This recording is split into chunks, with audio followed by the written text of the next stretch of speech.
Nah, ini dia ya. Kalau kayaknya sih itu udah obvious banget gitu ya, karena kan sebenarnya yang paling pertama kena itu ada perekonomian kan. Perekonomian Pasti. dunia aja itu udah mengalami kontraksi tajam banget gitu. Betul, Dan betul. dalam satu kuartal aja udah menyapu ekonomi dunia itu secara cepat banget.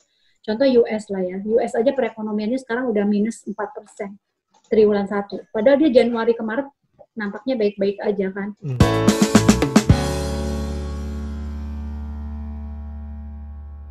Halo, selamat siang teman-teman sekalian. Selamat datang lagi dalam MDI Talk. Pada kesempatan ini seperti biasa kita kedatangan seorang tokoh yang sangat inspiratif dan nanti kita bisa diskusi dan mudah-mudahan kita bisa sharing sama-sama untuk mengenal kira-kira apa yang terjadi di dunia human capital saat ini dan juga nanti kita harapkan bisa sharing teman-teman terkait tips-tips karir dan juga tips pengembangan produktivitas selanjutnya. Nah, hari ini saya kedatangan seorang tamu, Ibu Rosmah Handayani. Beliau adalah seorang senior eksekutif Vice President Human Capital di PT Bank Syariah Mandiri. Kalau ngomongin perjalanan karir beliau, sebelumnya memang beliau di perbankan. Cuman menariknya adalah beliau ini dulu by education S1-nya adalah law gitu. Nanti kita akan bisa diskusi lebih lanjut terkait perjalanan karir beliau. Halo, selamat siang Bu Rosmah. Siang, Sehat Bu Mas. Rosmah? Sehat, alhamdulillah. Makasih. Oke.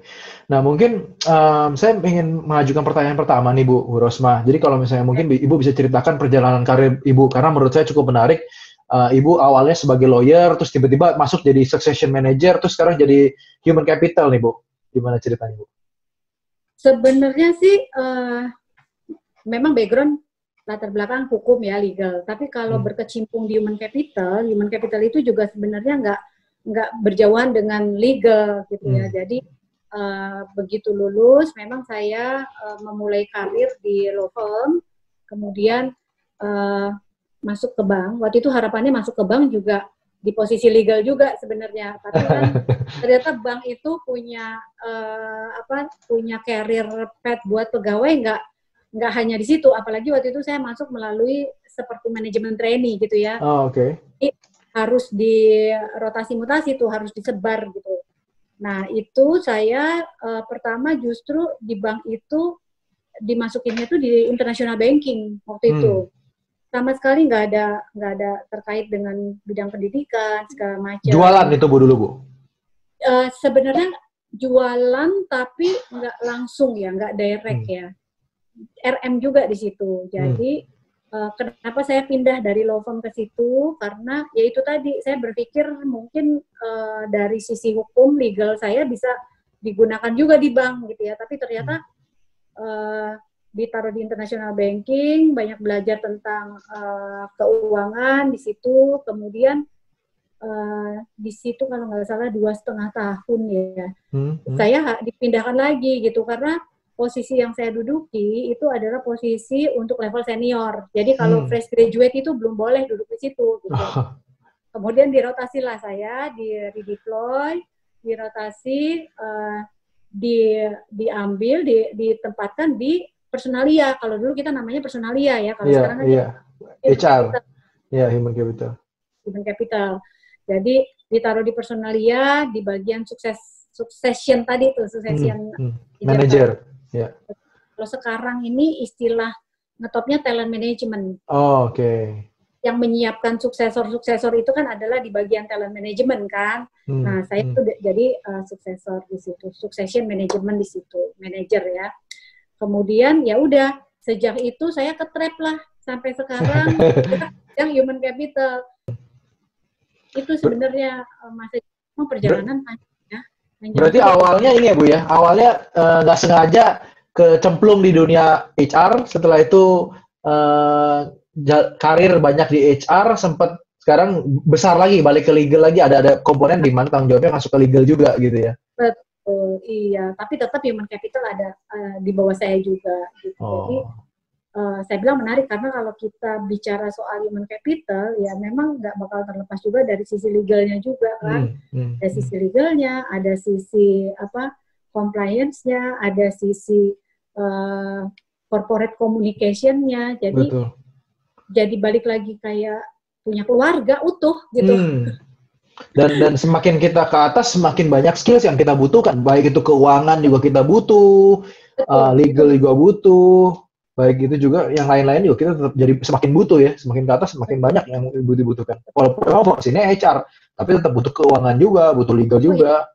betul. Itu wajib banget itu, karena dari sisi compliance, setiap kali kita ada keputusan bisnis seperti pembiayaan, itu kan pasti akan dimintakan pendapatnya dari sisi compliance-nya kan. Hmm. Jadi mau memang harus paham keuangan gitu. Jadi rasio-rasio keuangan segala macam itu ya kita mau nggak mau memang harus kita pelajari lah. Gitu. Oke. Kalau sekarang berarti dampak ke bisnis gimana Bu terkait dengan COVID ini Bu? Nah ini dia ya.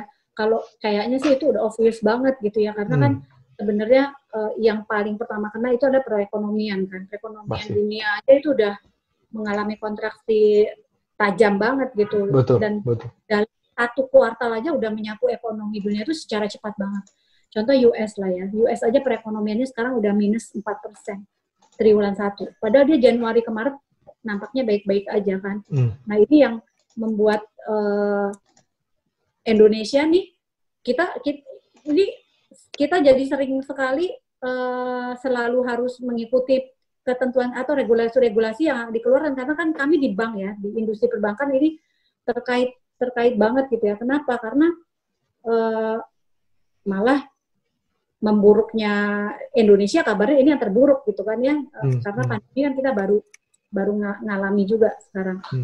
Jadi kalau perekonomian itu udah pasti terkena dahsyat, otomatis ke bisnis juga sangat luar biasa lah gitu. Jadi UMKM yang terutama paling enggak terkena kan, karena hampir semua industri juga terkena gitu. Jadi otomatis ke bisnis ya kita bohong lah kalau kita bilang aman-aman aja gitu ya. Ya benar, rasanya enggak. Tetap ada bisnis, tapi tidak sebaik mungkin tahun-tahun sebelumnya gitu. Jadi kalau kita bandingkan year on year di bulan yang sama, itu pasti akan berbeda ya. Pasti turun terutama ya. Maret ya, terutama setelah Maret ini gitu, setelah dampaknya sangat luar biasa. Ya, karena itu, pasti nasabah juga jarang ke cabang, RM kita juga kesulitan untuk ketemu dengan mereka gitu ya. Betul. Ya karena ini kan pasti merembet ke sektor keuangan, ya kan? Betul.